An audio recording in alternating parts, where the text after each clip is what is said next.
Are you ready? Quit time! We are the best in the world at what we do. It's the PriMalLow Wrestling Show with Robert Price, Tom Malloy, and your host, Rich Lopez.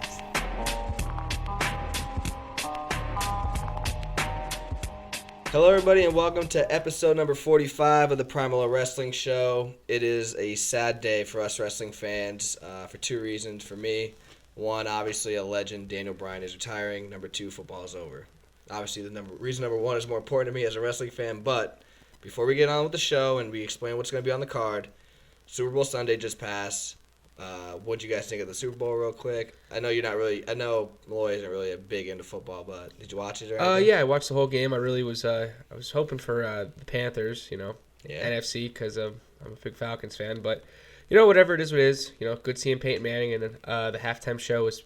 I liked it. It was all right. I liked it, but even Coldplay and Beyonce and Bruno Mars didn't fit together. If it was just Beyonce and Bruno Mars, it would have worked out. For just Coldplay, maybe like a rock legend came out and played with Coldplay, I think it'd be a little different. I gotcha. But you like the outcome? Yeah. Cool. How about you, Price? I was happy with the outcome. Peyton Manning going out like how Ric Flair should have. I hope. Like I said, I really want the Broncos to win if Manning retires. If Manning doesn't retire, because I heard the Rams are going after him. This isn't a sports show. We'll cut it soon. But I heard the Rams are going after him because they've moved to Los Angeles. So he better retire. He's going to sign to the Rams? It's not. They're going to go for him because they need a big quarterback. Yeah. They're in a big market now. But hopefully, if he retires, I'm proud. I'm glad he went out that way. He could be a coach. He'd be a great coach. Anyways, this isn't ESPN, but it's the PriMalLow Wrestling Show. And on this episode, we're going to, recap Raw like we always do. But I feel like this week is more important than every other week due to the emotional ending of the show, where we talk about Daniel Bryan. And then we're also going to talk about the Fastlane contract and this little plot with Ambrose and Lesnar, what they're doing with that. And then topic discussion. Daniel Bryan is our favorite moments and matches with him and stuff like that. So, the PriMalLow Mailbag this week, we're going to feature questions from Sean and JW, and also the segment we started last week, WrestleMania booking. This week we're going to do the United States title match picture for WrestleMania. Then we're going to finish our show with our self-high five. Since it's going to happen sooner or later, my feeling is Dean Ambrose is going to turn on Roman Reigns, or vice versa. We're going to talk about in our self-high five our favorite heel or face turn. After this short break from our favorite Yes Man, we'll recap Raw, so stay tuned.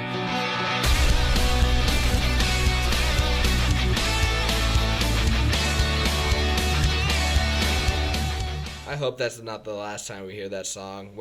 Even if it's non-wrestling capacity, I will gladly love to hear that song. That is the Daniel Bryan song that we heard at the end of Raw. So, but just before we get into specific details about Raw, like we always do as of late, what do you guys think about it as a whole, Price?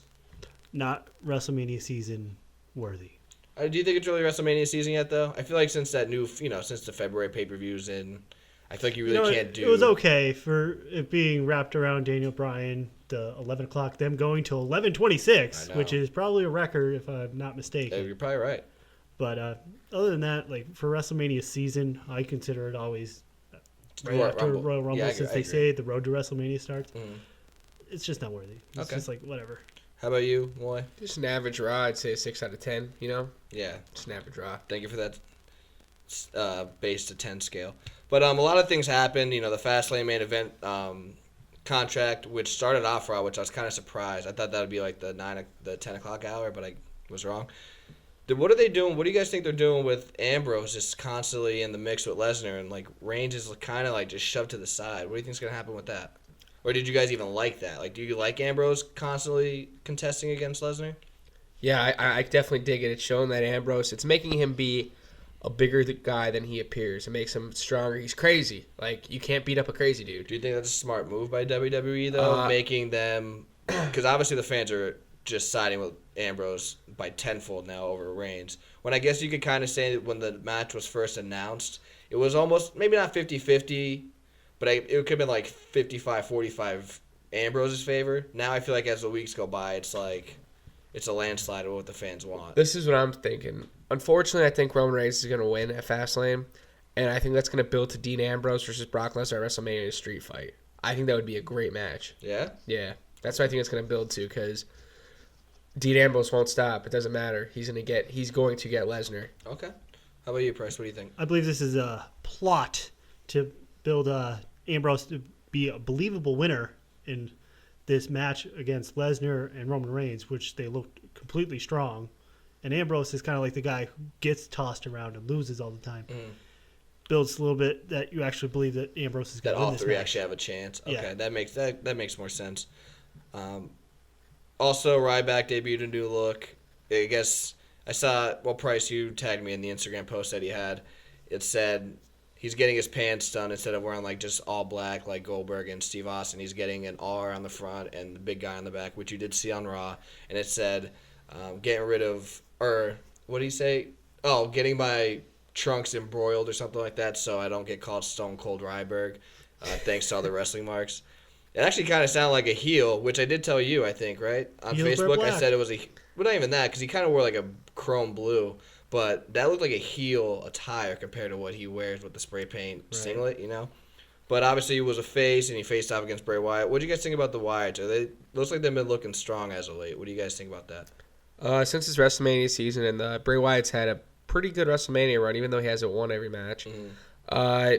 He's looking good, so you got to put him against big guys to make him look strong for who he's going to face at WrestleMania. He just needs to get a win. Price, what do you think about it? Did you find it enjoyable? I thought the Wyatts always look strong. Yeah. They should be strong since they're just this out of nowhere beat you up kind of type. Yeah. Ryback's new look sucks. You don't like it? I do not like it. I Okay. love everything about Ryback. Well, that's because you're You're Malloy Ryback back. You're Malloy back. fanboy. So- Nothing. Dudley Boys finally turned heel. There was a lot of reports on what they were going to do because they were kind of lost in the shuffle the last couple months. And they finally turned heel against the Usos after the tables match. Price, what did you think about that? I know you follow ECW. They're originated from ECW. I mean, we all know who the Dudley Boys are now. I But believe all three of us follow ECW, but yeah, I believe You've followed that's more than this. awesome. They were a solid number 2 heel team, right behind New Day, because New Day is technically white hot. heel. Yeah. But a heel Dudley's is best for business because See that's he what did they were that? always known as. Yeah. They could come out and just beat you up and leave. That's the type they were. Maybe Stephanie McMahon will get powerbombed through a table off the stage. That'd be I crazy. don't think they're going to do that anymore. they can't do that. I mean, that'd be kind of funny, but I don't think they could do that. Molly, what'd you think about it? I thought it definitely puts a new thing to the Dudley Boys, and I'm looking forward to the Usos versus the Dudley Boys. Yeah, do you guys think it was too predictable? No, I was not expecting that whatsoever. Because I was actually going to be surprised if they didn't turn heel. I don't know why. Maybe it was because of the announcement of a tables match and they weren't even in it. I thought that was like a solid way for them to... I thought they were actually going to interfere and look like they were going to 3D the New Day and then 3D the Usos instead. But then when they got into the match, if you notice, Big E goes out the middle rope. And I was like, okay, it's just the Dudley Boys and Usos. Here it comes. But I guess Big E got back in the ring, took the 3D. So I was like, wow, I'm going to be really, really, upset if they don't turn heel because I thought that was a perfect time. And then just when I thought that, I was going to be upset, bang, that happened. So that's why I thought it was kind of predictable, but I can understand if it wasn't. For So some week people. 20, the heel turns. Finally, somebody turned heel. They needed to, Awesome. though, because you know who's going to be coming up. I read a report that they were supposed to come up this week, but they Monday. didn't. It might be this upcoming one, hopefully. I think it's going to be after Fastlane. Is that Yes. Enzo and Cass? Yeah. Yes. So that's going to be the new face because Usos, they've already had their run. Lucha Dragons, I don't know what they're doing since Kalisto's white hot as a single star. But we'll talk about that a little bit later in the show. We definitely will talk about that later with the WrestleMania booking, but it just made sense for Dudley Boys to be healed to go off against Usos. Now you will have a solid 4-team division. So there's a tag team division. Let's recap. Let's finish this recap with the Daniel Bryan ending of Raw, where he announced his retirement. Do you guys think it was kind of sudden? I mean, do you guys find it ironic? I mean, there was reports like 2 days before saying that he tried to give his notice to WWE, but he was denied, and then 2 days later, 2 or 3 days later, I forget what it was, that he announced his retirement. Do you guys find that ironic, or do you think that he really, found something serious? I think most of all the fact that he couldn't wrestle anymore. So I don't think we're going to be seeing Daniel Bryan in the ring for a Mini little Shawn while. Michaels. for a little while? Do you think we'll find a team anywhere else? I think in other places. I think he's going to do a lot of other things. I mean, he's had a Super Bowl commercial. Obviously, that means people beyond the wrestling world are interested in him. Yeah. So hopefully, he just takes some on new ventures. Maybe get his head straightened out. Figure what's going on with his brain and his shoulders and everything else. Okay. So The number one thing that I wanted to point out from his speech was he thanked Kane. He thanked William Regal. He did not thank Shawn Michaels. I didn't think he was. Now, there was always this fight in between Shawn Michaels and William Regal, who trained Daniel Bryan. Mm-hmm. I mean, I don't know. I mean, I guess I love how he didn't even thank He Vince might have went McMahon to- for giving him a chance. I said he went to the He Shawn was a Michaels bona fide training star school. even before he went Yeah. into WWE. No, he definitely was, especially in Ring of Honor. But I'm just saying, he went to the Shawn Michaels Training Academy. Yes, he was trained, but I mean, maybe William Regal, helped him develop. Do you know what I mean? Yeah, so I'm sure William Regal probably had a lot more to do with Daniel Bryan. Although Shawn Michaels does deserve credit, but he already does because everybody knows that Lance Cade and Daniel Bryan were the only two that made it from Shawn Michaels Academy. So that's enough. All you need to say. What do you guys think of the speech in itself? Obviously, it was very emotional. A lot of people compare it to. I compare it to the Shawn Michaels "Lost Your Smile" one because it was so sudden. Because the Ric Flair one, I mean, I know it was the next night after he lost in that storyline, but I mean, everybody knew for months that he was going to lose at Mania. Do you know what I mean? Right. So I feel like I compare it to the Shawn Michaels "Lost Your Smile," even though he wasn't even retiring, he was just giving up the title, but based on emotion.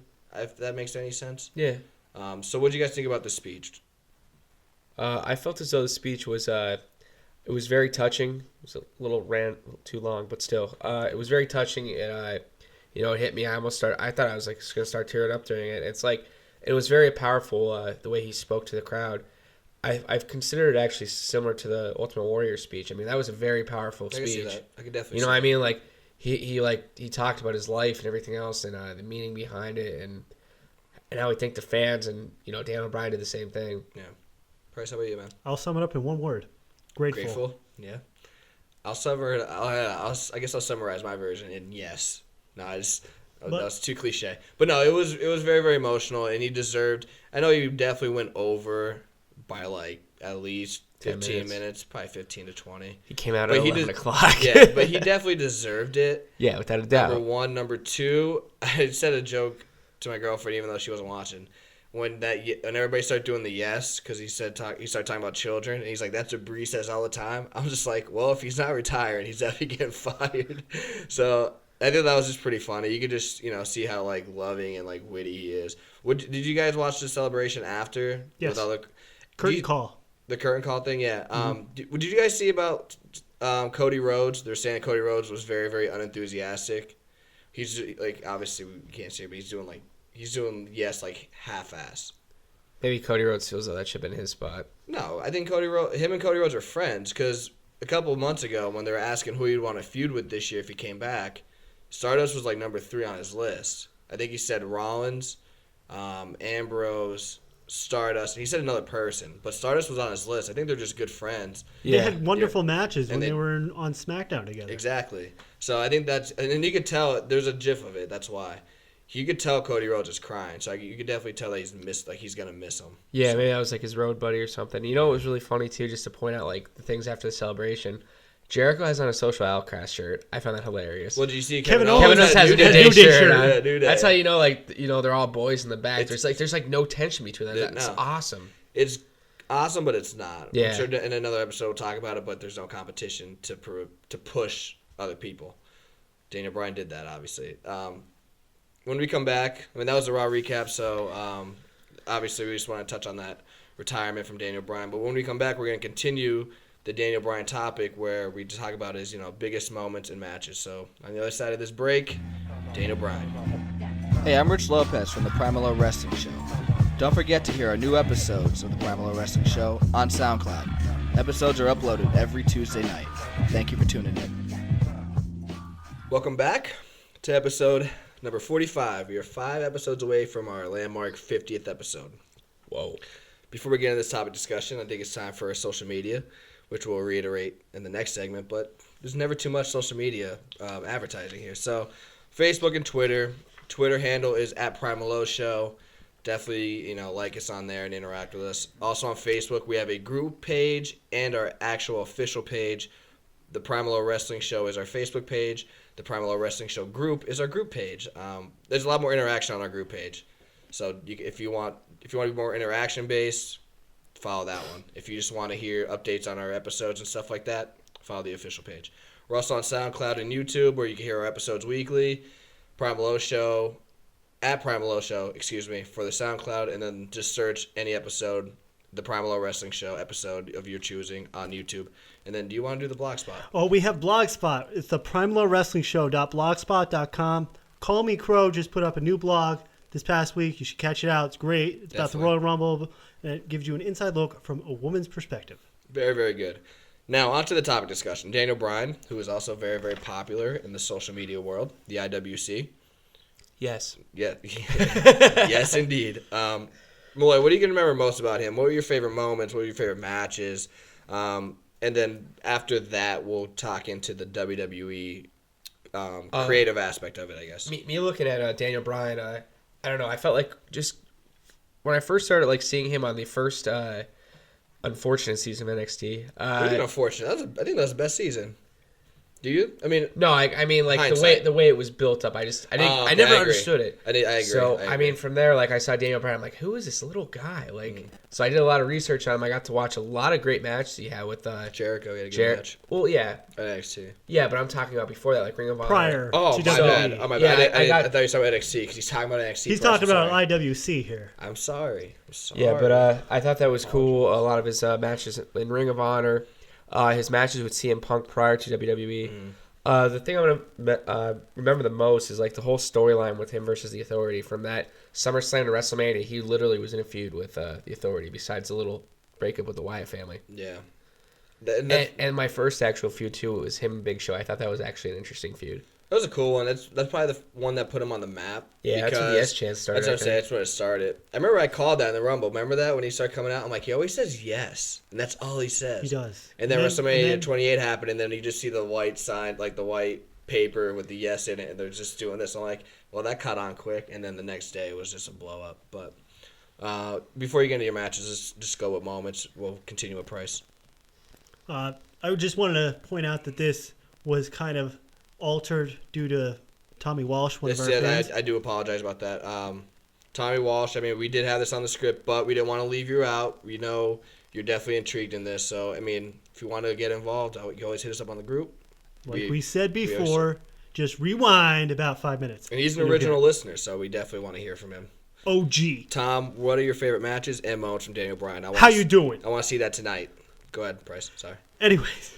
I'll always remember Daniel Bryan for that Occupy Raw. Even though half of it was staged with half the people that came out, there was actual fans that went in there. You've seen people that were, I don't know at this time, just selfieing, I guess. That's the only way that I'll say. I think everybody had a yes. They had everything. Yeah, they were jumping over the barricades at one point. The security didn't know if they were real or part of it or not. So it was awesome. It was awesome. It was awesome.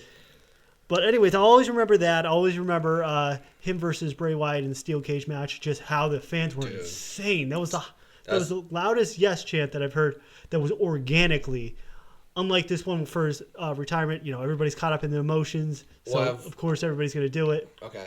I definitely agree with you. I think that's the second highest yes, though. The Slammy Awards. Remember where they're doing that coronation that he talked about actually last night? Right. Where they're doing all the world champions, and they actually, the world champions that were in that ring, Bret Hart, Shawn Michaels, CM Punk, Mark Henry, Khali. I mean, I'm just thinking of everybody that was there. Was Ric Flair in there? I don't know if he was. If you know, let me know. But obviously Triple H, Cena, Randy Orton, and then Big Show, and then they choose Daniel Bryan. I know they're in the hometown, but just the yes, they couldn't even do the promo. Do you know what I mean for it? It was just great. Excuse me. But yeah, it was just a great thing to see, and you could tell that Triple H wasn't the happiest because it just ruined the whole ending segment. Looking back on it now, it's one of the best moments for Daniel Bryan and us IWC members. But, yeah, and also the other thing I remember, it's kind of his, like I said, that was kind of his breakout of charisma with the Big Show feud. But for me, where he got solidified as, he's not just a wrestler, he's a good performer, is the Team Hell No. Where Yeah, he that was doing awesome. There's a lot of good skits with that. Exactly. That's what I mean. Like him and Kane, who was also not known for character outside of his gimmick. I think that solidified them as superstars that can perform outside of the ring. So, boy, what are your favorite matches with Daniel Bryan? I have Randy Orton versus Batista versus Daniel Bryan for the WWE title at WrestleMania 30. CM Punk versus Daniel Bryan for the WWE title at Over the Limit 2012. And Cena versus Daniel Bryan for the WWE title at SummerSlam 2013. It's a good list. I can't knock you on that. Why was Cena your favorite? Just the fact that Super Cena put over a guy that was 5'9" and weighs 185 pounds. Actually, you don't even know if he wanted to put him over. He had to go for surgery. I'm assuming he did because he's close to the Bellas, and he's actually a wrestler. And Cena deep down he probably likes hangs wrestlers. out. He probably hangs out with Daniel Bryan a lot. In free time. He actually likes wrestlers, no matter what he says. But Price, what are your favorite matches, Daniel Bryan? I know you can go outside WWE, by the way, because I know. Good thing you mentioned that, because if you didn't say that, I was still going to do it. No, anyways, I want to be clear to the fans. So they're like, "Whoa, what are these matches?" I'm a rebel. I know without you. a cause. You're an Ambrose without Ambrose. Right. I was the original Ambrose. Yeah. Anyways, I have Over the Limit 2012 versus CM Punk. Just the wrestling ability that was inside that ring. Oh, okay. I have Royal Rumble 2012 because 2012 was awesome for Daniel Bryan apparently. Well, other than WrestleMania, but versus Big Show and Mark Henry inside that steel cage. And then my number one was Bryan Danielson versus Tyler Black. Most listeners know him as Seth Rollins. Exactly. Yep. And I believe there was one more question. Well, I was gonna Okay, go do ahead. my list. I'm going off the dome here. Triple threat match with Bryan, Orton, Batista. It was just a good ending, and the match was actually really good, even though the crowd wasn't into it due to the Undertaker thing. Other than that, if you take the crowd out of it, great match. My number two is Cena versus Bryan. It was actually a great match. That SummerSlam card's one of my favorite cards, too. It was just a lot of good matches, and then they'll cap it off with that. Even though he didn't leave the show as champion, the ending was just as good with Orton cashing in. It was just It was a good wrestling. That main event was just perfect. And then my number one match, I don't know what Raw was. I should have actually looked it up. But I know it was in between Money in the Bank and SummerSlam, because I don't think we saw Orton until SummerSlam after this match. It's Daniel Bryan versus Orton in like a street fight, and the ending is Daniel Bryan has Orton in a yes lock with the kendo stick. It's a great match. I should have looked it up for the date, but I believe it's in July or August. It could be June. I doubt it, but I think it's mainly July. But it's a great match. That's my favorite match. There's no bias there because Orton's in it. Yeah, I guess not.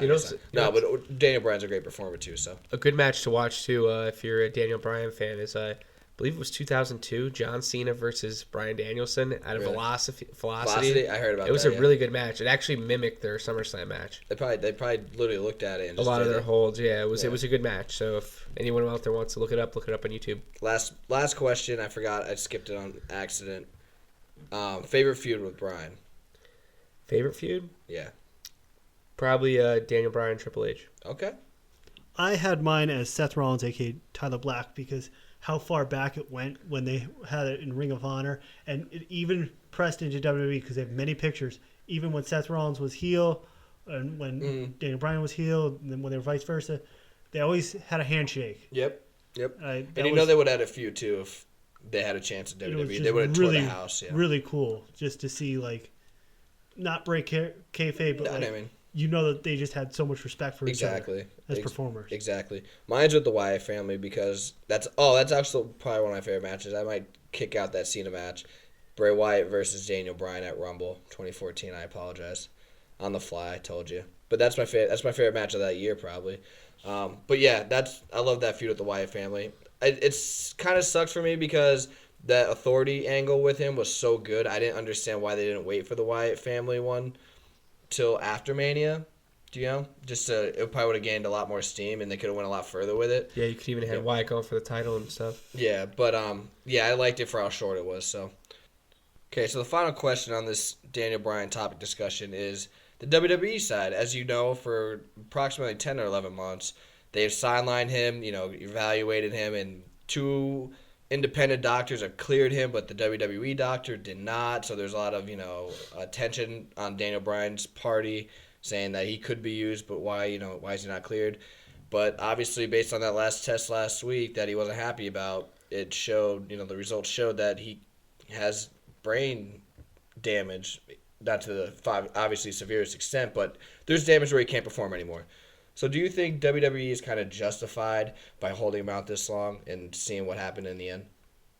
I believe that it's best for business for WWE since they're going through a concussion court case. They didn't want to put him in, and they kind of got a lot more stricter with concussions because obviously it'd be much better for these guys, which are not really big stars, to get away with, oh, well, see, he has a concussion. Yeah. Much easier. So I believe it's more of that than... So you're not mad anymore that he was on the sidelines? Like, as a fan? Like, I wanted him. We're so mad and we wanted him to perform. I wanted him to perform. I wanted him to be at WrestleMania. We were all talking before this. How cool would it have been if Undertaker versus Daniel Bryan? One last match. One last match, yeah. Well, what do you think? Do you think it's WWE did the right thing? I mean, I guess they're going through all the protocols. I mean, they had a lot of history in the past with people who had head injuries, doing some things they shouldn't have done, probably because of the brain injuries. Now, with that being said, do you think he'll still be with the WWE non-wrestling capacity? I don't think he's... I think he's going to see his ventures elsewhere. You think so? Yeah. Like another wrestling company? Another wrestling company, maybe movies, different stuff. I was maybe even thinking pull like a Shawn Michaels, come back at like WrestleMania 35 or something like that. Okay. That was another question I was going to ask.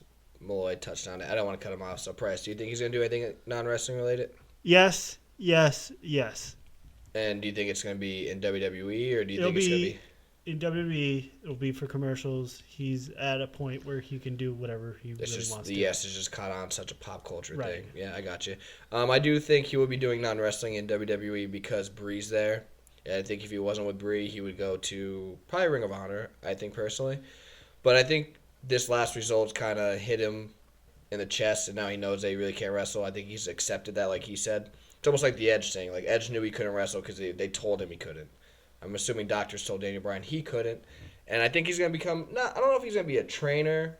I could see him working down NXT. He might be. I think he'll do that. But I know he'll definitely be in that business, and mainly WWE because of Brie. Do I think WWE was justified? Yes. It sucks because obviously since Survivor Series I've been saying this would be the perfect time. Actually, Hell in the Cell when I said he should have accepted the U.S. title. That would have been really cool. I've been wanting him since October. But obviously... That's why WWE didn't put him in. They knew something that we didn't, and it's justified. That's the Daniel Bryan topic discussion. We obviously will miss him as pure wrestling fans, and hopefully he will still be on camera at points in the shows. When we come back on the other side, it's the PriMalLow Mailbag. We have questions from Sean and JW, so stay tuned. Hey, I'm Tom Malloy from the PriMalLow Wrestling Show. Do you like Facebook?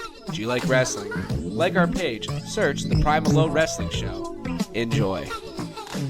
Welcome back. Now we're going to do the PriMalLow Mailbag. Mm-hmm. This week we have questions from Sean and JW. Thank you, guys. Sorry. Okay. So I'll let that in there real quick. We love our fans. We do. We're going to start out with Sean. He says, quote, last week it was discussed if WWE should add a second women's match to the pay-per-views. Ring of Honor is having one with 4 women's matches. What are your thoughts on this? Is it too much too soon, or is it just the right thing? Could this alienate some fans and turn them away, or will it bring in new fans? Well, I don't know if you... I guess I'll start off. It's up to you. I'm actually kind of happy that we talked about that last week, just before we get into that in detail, because Fastlane has 2 women's matches, so that's awesome. Regarding 4 matches, obviously I'm not trying to be sexist or anything like that. I'm just trying to cover my ass, I guess. I don't think 4 matches, women's matches on a card is good. I think that's too much, personally.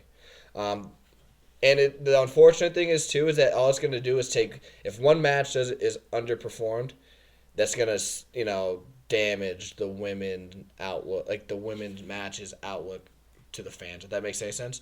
So it definitely could alienate, but I mean, the pressure on the girls is just intensified massively. If they all do well, I guess it could bring people, but I think the chances of it alienating fans is greater than bringing in more fans. I mean, it's different. Ring of Honor versus WWE. Like Ring of Honor, they have it's more wrestling. It's all wrestling, no entertainment. You know what I'm saying? The entertainment is the wrestling. No, that's what I'm saying. So I think it fits the bill in Ring of Honor, but I don't think you could do that in WWE. No, it would wash out the product and wash out the fact that you wouldn't have because WWE doesn't have the best Yeah, women wrestling for them either. No, but I'm just saying, like, if you're a fan watching that pay-per-view, are you excited to see 4 women's matches? That's what he's asking, right? That He's is not- correct. Yeah, That's what he's asking. he's not comparing it to WWE. Okay, yeah, I wouldn't want to see 4 for now. I think that would be boring because So you would I be- feel like men not to be sexist either. I just feel like men put their bodies on the line and it's more of a Looks more real, I guess. yeah, Not more real but because more physical. I mean, we grew up our whole lives watching guys wrestle, not watching women wrestle. Now, maybe someone who's 10, 12 years old who is a fan of UFC, a fan of more women because you see it now. Yeah, it could work. Would like that. It could work, which it can work now because you see. I mean, the most popular UFC fighter right now is Ronda Rousey. Price, how about you? Well, since I'm the host of this segment, I'm going to do this now. You still have to answer. I believe that Ring of Honor, you see like Ring of Honor, New Japan Pro Wrestling, they are usually trendsetters that WWE usually follows. I completely Just like agree we with you, have like 100%. ECW, who was the hardcore wrestling. They brought hardcore wrestling Attitude to Era. WCW and to WWE. I mean, they were doing hardcore wrestling way before that, even before ECW. But ECW put that on the map. Yep. Ring of Honor, like Tom said, touch on it. He said Ring of Honor is just strictly wrestling. That's what fans go there to see. I believe it will bring in new fans because as we are seeing ourselves growing up, we are now getting girlfriends and trying to get them into wrestling. They're like, well, why is there only one women's match and why is it only 5 minutes long? Here- You see the Ring of Honor match, and you're going to see 4 matches rather, and it looks like they have on the cover of this card, there's 5 people, so there's going to be at women's, least 6 women getting that time. Yeah. Here's my rebuttal to you guys based on what Malloy said. I didn't want to cut you off. I want to let you finish because Good. obviously everybody has a fair shake here. You said Ring of Honor is strictly wrestling entertainment. I completely agree, 100%, because that's why I'm trying to get into it now as I get older. And same thing with New Japan. Here's my thing, though, because you said, which I'm pretty sure we could all agree on, women's wrestling looks a little bit more rehearsed, I guess would be the Yes. word. So if it looks, unless, that's what I'm saying, like the pressure is intensified on those matches so high since there's 4 of them, and they have to deliver on all 4. I just feel like if there's one bad match or one looks too rehearsed or something like that, it will just degrade it, and they'll only do 2. Like I think they'll cut it in half. So this is the test. I think this is definitely the test. There's no doubt about it. I mean, I know for a fact WWE is probably gonna be watching that, saying, "Okay, this is gonna See be how the more- crowd reacts. this is- See how exactly. they wrestle. Can we do at least 2? Can we do a 3rd if possible? Let's see how they take it. That's what I'm saying. But I think it will not alienate. I just think it's greater chance of alienating than bringing in, because I feel like the more rehearsed you see, the more it turns you off. I like more physical, if that makes sense. And the fact is too, there can't be 3 different storylines going with the women because there's not. There is that no many. storylines. There's not. Like you There's said matches. before. it's No, just but like the I'm matches. saying WWE though. Oh, There's not enough women to have that big of a storyline. So, But NXT. yeah, That's where I'll that- strike both these that with would be a NXT because they already have 2. There will be. Yeah, I completely agree. There'll definitely be a 3rd one if that works in NXT. Maybe 4. All right. There'll definitely be a women's. Well, they already had one. I say women's main event if that worked. Or a women's tag title or something like that. So All right. thank you, Sean Thank Kelmer. you, Sean. thanks, Enjoy the man. question. That was a good question. A lot. I liked it a lot. Thanks All for right. listening to our show last week too to even pick out that part. Mm-hmm. And we're going to change gears and go to J.W. Caldwell, Thank you. an OG as OG. well. Yes. He says, quote, "Are you witnessing an organic moment much like the fans falling in love with Daniel Bryan with Dean Ambrose? I feel it's similar in the wake of Bryan's retirement. The WWE needs it so desperately since we see a lot of injuries. An organic superstar embraced by fans not because we are forced to like them, such as Roman Reigns, but because we love the performer." Yeah.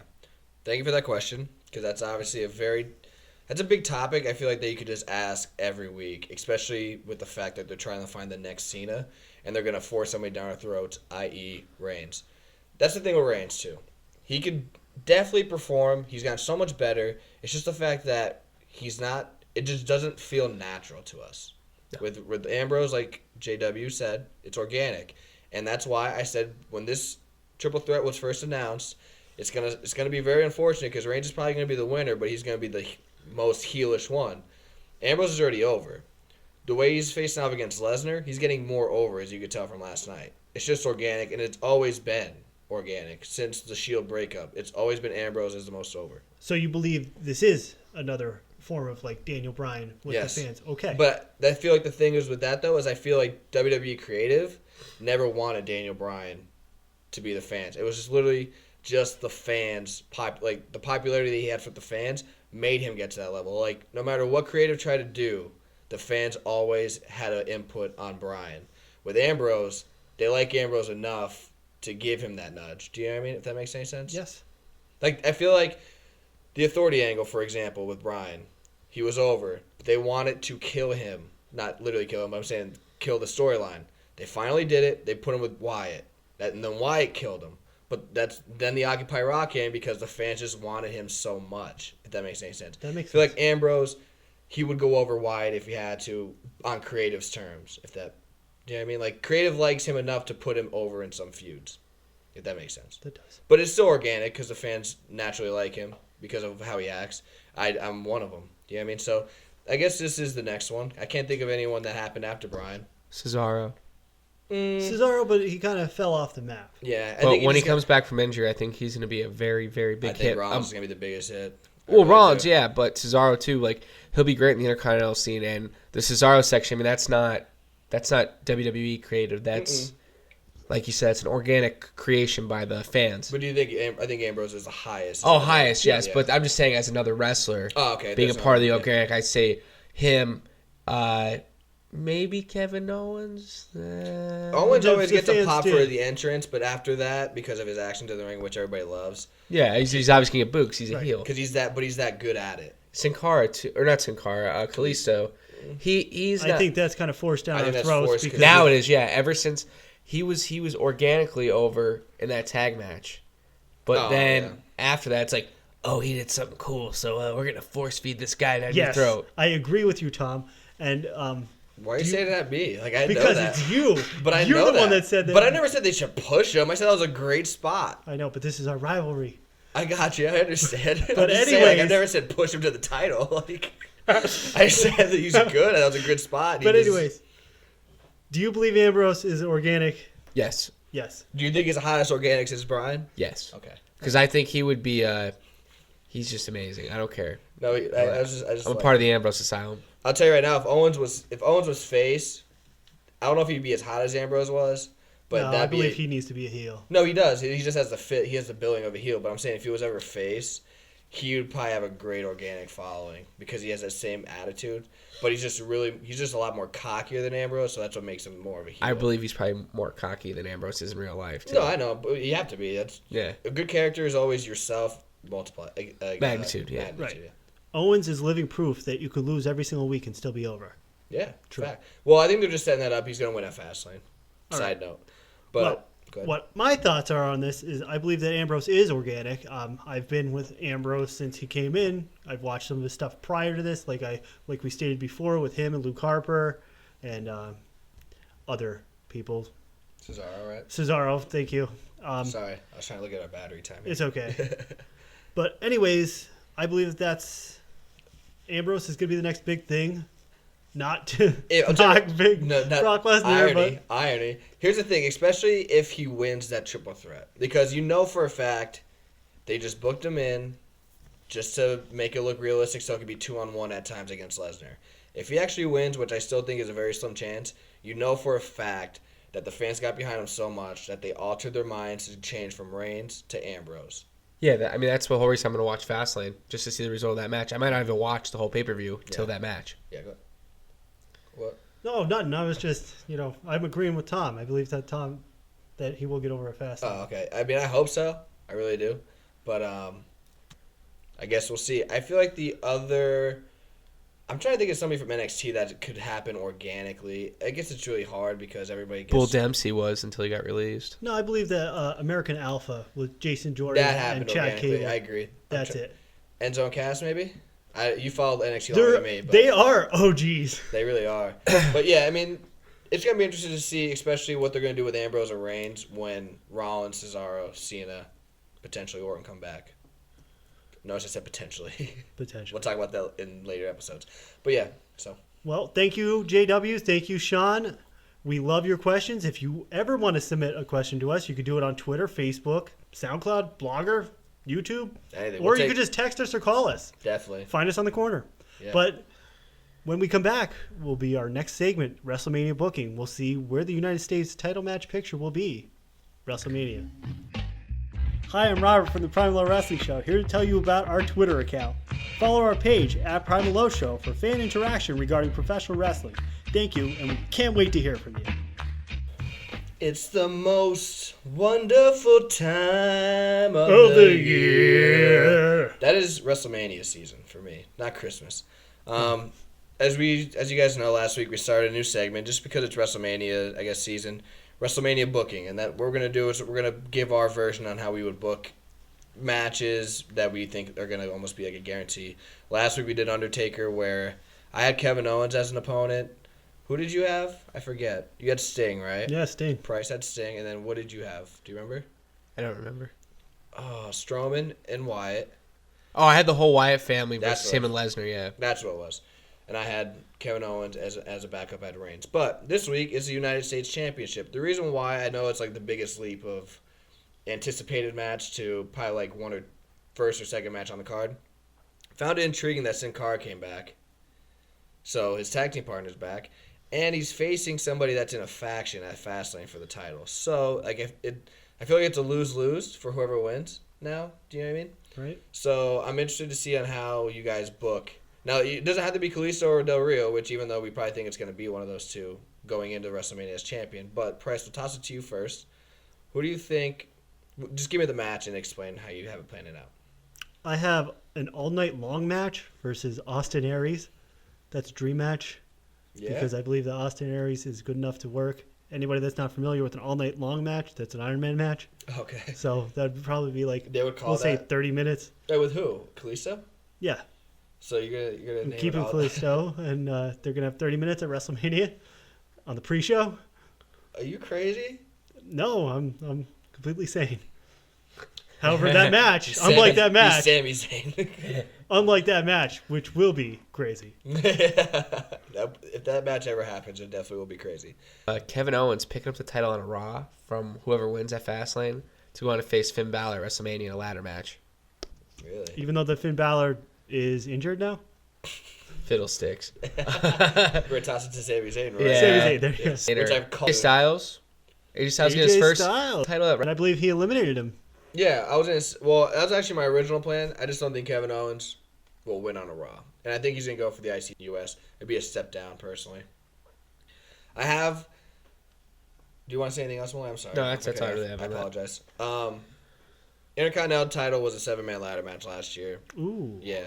So I kind of took that template because I feel like this year, since the Intercontinental title is kind of established more than it was last year, and the potential feudings that can happen with Ambrose, Jericho, AJ Styles, Kevin Owens, that's so high level that you don't need to put it in a gimmick match anymore. I'm going to toss the United States title, which took a big downfall since Cena lost it. Right. Put that in the gimmick match, so I have that in a ladder match. And I took it a step further. Since I don't know who's going to win Fastlane, I put them both in the match, but I added some more people. Who are the other people? Sin Cara, Ziggler, Del Rio, Rusev. Did I say Ziggler? Yeah. I was going to go in order what I have here. Sorry. Kalisto, Sin Cara, Ziggler, Del Rio, Rusev, Ryback. If I want to toss two more, Sheamus and Barrett, or R-Truth. I think R-Truth should be in that match. Yeah, but the thing is, I think that him and Goldust are going to be in a tag match since they're doing the Gold and Truth thing. Oh, that's cool. Otherwise, I would have had R-Truth in there. Quick question for you. Go ahead. Do you have your whole WrestleMania prediction cards? It took a hit with the Cena injury. But you do have it. I definitely have it. I'm going to try Where's that at? It's on... I'm trying to... well, I'm going to have to make a new one, but I'm Oh, going to new do one. one this Okay, weekend. okay. I'm going to do one Alright. this weekend. Okay. And it'll be on Blogger. Well, be on Blogger. It'll be on our blog spot. And believe me, on next Tuesday, I will tell you guys. So I got to make some adjustments, man. These injuries... It's like the mock draft, dude, for NFL. Injuries just... People just slot up and down the card, you know? Just like the draft list. But anyway, that's our WrestleMania booking card. Tell us your thoughts. Like I said, last week was The Undertaker. Who do you want to face The Taker? Because I heard it's not Strowman anymore. There's too much Ooh. fans backlash. That's what I heard. Yes, thank God. That's Yeah. organic. Very. Thank you, JW. That definitely was organic. The fans had. Well, I guess so because the fans. Yeah, you're right. So tell us who you want to face Taker. And now, since we have this match, on this episode, tell us who you want in the United States title match and what kind of stipulation. One of us said Iron Man match. One of us said singles match. One of us said... I actually had a ladder match, but that's... Oh, I'm sorry, yeah. ladder match. So 2 ladder matches and Iron Man match. So there's going to be a stipulation. If you wanted to be. You could just do a straight up singles match. You know, like Cena versus Orton, like I've always said. Coleman or glove on a pole match. There you go. But when we come back, it's time to close out our show. As always, we're their Self High Five. The Dudley Boys turned heel. We're still waiting on Ambrose or Reigns to do it, the long awaited. But we're going to give you guys our favorite heel or face turns in history of WWE. So stay tuned.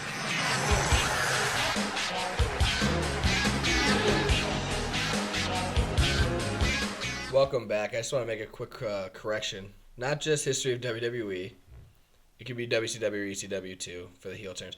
I mean, I guess technically it could be WWE because WWE bought out WCW. I'm sure one of us had the Hulk Hogan on the list because it was the most historic one ever, but I digress. Prize you could toss. I'm going to toss it to you to start it off 5 through 1. Favorite heel or face turns? Honorable mention: John Cena's heel turn. That never happened. Anyways, WrestleMania 40. Number 5, Big Show. Any of his heel or face turns? Because I don't even know what he is anymore. And every single time that he cries, awesome. My number 4 is Hulk Hogan when he joined the NWO. Just huge. My number 3 is The Undertaker on Jake the Snake Roberts when he stopped Jake the Snake Roberts from hitting Macho Man Randy Savage or Miss Elizabeth. I don't really remember. It was Miss Elizabeth went in first, hitting but them he with was the going chair. both, yeah. Then my number 2, Jake the Snake Roberts on Warrior. Why are you doing this to me, Snake Man? Snake Man. And my number 1, Triple H on Orton when he was on the shoulders of Batista. Batista gave him an electric chair drop. It was awesome. So stupid. Thumbs down. No, I like that part, but I was saying the electric chair drop, it was just so, I don't know. It was weird. I've never seen that. Love the electric chair drop. I know. I mean, I guess it's good. Here's my question here real quick. I always forget. I think everybody forgets about this heel turn. Remember when Taker turned heel in 01? Like December of 01? Oh, yeah. When it was Jim Ross kissing, he was supposed to kiss McMahon's ass, and then Kurt Angle tried to make him, and then Undertaker came out, and it looked like he was going to save him and turn heel. I always feel like that's one of the first, when I started watching wrestling, like, and understanding it. I mean, I was 11, but that's one of the first ones I've actually, like, watched live, and I was like, wow, that's pretty cool. Like, I wasn't expecting that. And plus, he was a good guy for years. I mean, what was that? Like, he was 8 neutral. years? Like, he was always neutral, but I mean, yeah. But I always forget about that one. I know you're a Taker fan, so I didn't know if you really remember that one. I remember it. You want to explain any of those? I'll explain Undertaker and Jake the Snake Roberts because Undertaker had no emotions, and Jake the Snake Roberts was kind of able to push him away. Probably because the backstage chemical world, how he was giving Taker all those pills and stuff, he had him under his trance. If you know what I mean. I got you. But I always liked that and what it led to Undertaker versus Jake the Snake Roberts. Yeah. I always say that turn was a healer turning to a heel. Because, do you know what I mean? Because, like, Undertaker technically never changed. He was a bad guy, never changed. He just saved a worse guy. Or he just attacked a worse guy. Speaking of saved, Macho Man Randy Savage, he saved the ribbon. He definitely saved the ribbon, which is when Undertaker was a bad guy. That was a great match, obviously, WrestleMania 8. We talk about that all the time because of you, Price. Yeah. Malloy, 5 through 1. The Rock turns on the Corporation. Seth Rollins turns on the Shield. Cena's face turn that will go on to the end of time. Oh, so my heel turn's never happening. Yes, exactly. Triple H turns on HBK. Hogan joins the Outsiders and forms the NWO. I always forget people. Well, I guess not the modern day, but when it comes to like historic lists, that Seth Rollins turn was really, really good. Yeah, it was. In the long run, it came out to be good. Yeah, I agree. I think everybody was expecting Ambrose. In hindsight, I think I was expecting that whole thing to flop, and they were going to drop the ball with Seth Rollins. Yeah. But, like I said, in hindsight, it worked out. I think everybody was expecting Ambrose, but just looking back on it, Seth Rollins is actually a heel. He just perfects it. So, do you want to explain any of that list? I like the Triple H turns on HBK because it gave HBK longevity, and I think Triple H is also one of the best heels of all time. He's one of those guys that he's good on both, like yeah. face or heel, but he's just a better heel. Exactly. So. The Rock turns on the Corporation. I think that's always a monumental piece when that's when he starts going for the millions and millions of Rock's fans. And I think his promos became much more entertaining after that feud. Okay. Also a big fan of the NWO. Hopefully maybe Cena creates the CWO or something like that, and it happens. New World Order. Cena World Order. Cena World Order. Warrior did have OWN, One Warrior Nation, yeah. Nation. Not One Warrior Nation. The thing... You want to know how bad WCW was at booking? Was the fact that they were going to put Sting as the leader of NWO. That would have been so stupid. It kind of makes sense because he was a big guy in WCW. But if you're going to do a corporation that came from WWF at that time, it had to be Hogan.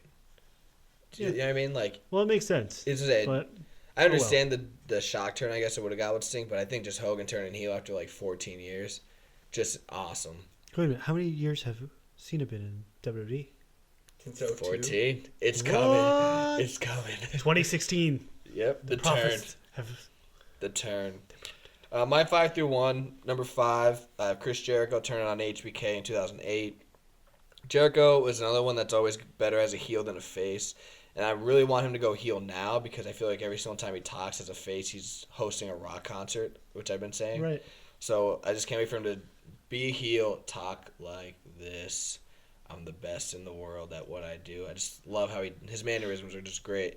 And that feud was probably the best feud of 2008, so the aftermath was even better than the initial turn.